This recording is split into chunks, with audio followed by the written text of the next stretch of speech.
चंद्रपूर जिल्ह्यातील घुग्गुस येथील 30 बेडच्या ग्रामीण रुग्णालयावर तब्बल 18 गावातील हजारो रुग्णांचा भार आहे. मात्र वाढत्या रुग्णसंख्येच्या तुलनेत रुग्णालयातील सुविधाच अपुऱ्या पडत आहेत. डॉक्टर्स आणि नर्सिंग स्टाफची देखील कमतरता आहे. बेड आणि खोल्यांची अपुरी व्यवस्था, औषधांचा अनियमित पुरवठा आणि तपासणी सुविधांचा अभाव यामुळे रुग्णांना मोठ्या अडचणींचा सामना करावा लागतोय.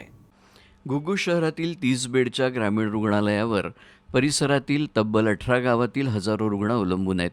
त्यामुळे रुग्णालयात दररोज रुग्णांची मोठी गर्दी बघायला मिळते. मात्र या वाढत्या रुग्णसंख्येच्या तुलनेत रुग्णालयातील आरोग्य सुविधा अपुऱ्या पडत असल्याच्या तक्रारी आहेत. रुग्णालयात डॉक्टर आणि नर्सिंग स्टाफची कमतरता असल्यानं रुग्णांना वेळेवर उपचार मिळण्यात देखील अडचणी येत असतात. दाखल होणाऱ्या रुग्णांसाठी पुरेसे बेड आणि खोल्या नसल्यानं समस्या निर्माण झाल्या आहेत. यातच औषधांचा नियमित पुरवठा होत नसल्याच्या तक्रारी असून मधुमेहासारख्या प्राथमिक तपासण्यांसाठीही पुरेशा सुविधा नसल्याचं समोर आलं आहे. रुग्णांची संख्या वाढत असताना गंभीर आजाराच्या रुग्णांना पुढील उपचारासाठी चंद्रपूर जिल्हा रुग्णालयात पाठवावं लागत आहे. त्यामुळे 18 गावांचा भार असलेल्या या रुग्णालयाची क्षमता आणि उपलब्ध सुविधा यावर प्रश्नचिन्ह निर्माण झालं आहे. मेरे को ये समझ में नहीं आ रहा है.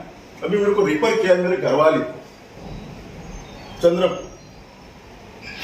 मेरे को बात बताओ, अगर चंद्रपुर में जाते जाते कुछ हो गया, यहाँ से 25 किलोमीटर है चंद्रपुर, तो यहाँ से कुछ हो गया कम ज्यादा, ये सरकार भरपाई देगी या क्या होगा?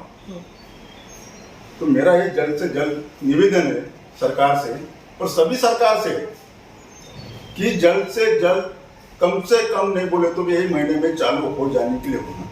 इवन नायगाव, कोलगाव, मुरसा या गावातले पेशंट सुद्धा आपल्याकडे येतात आणि एवढं जास्त पॉप्युलेशन प्राथमिक आरोग्य केंद्रावर मॅनेज करणं, ट्रीटमेंट करणं, ॲडमिशन करणं हे मला खूप अवघड जात आहे. मागील 3 वर्षापासून बघतोय मी.